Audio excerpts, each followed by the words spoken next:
এই মুহূর্তে দেখছেন একটি ডেড বডি।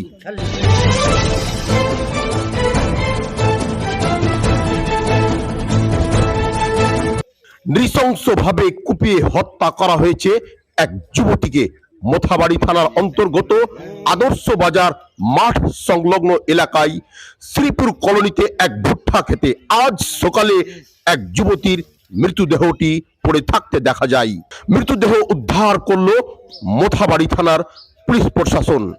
পুরো ঘটনার একটি গ্রাউন্ড রিপোর্ট তুলে ধরা হবে আপনাদের প্রিয় the Indian ground report expert Kaliachak breaking news চ্যানেলের মাধ্যমে। থানার অন্তর্গত শ্রীপুর কলোনির নৃশংসভাবে এক মেয়েকে হত্যা করেছে।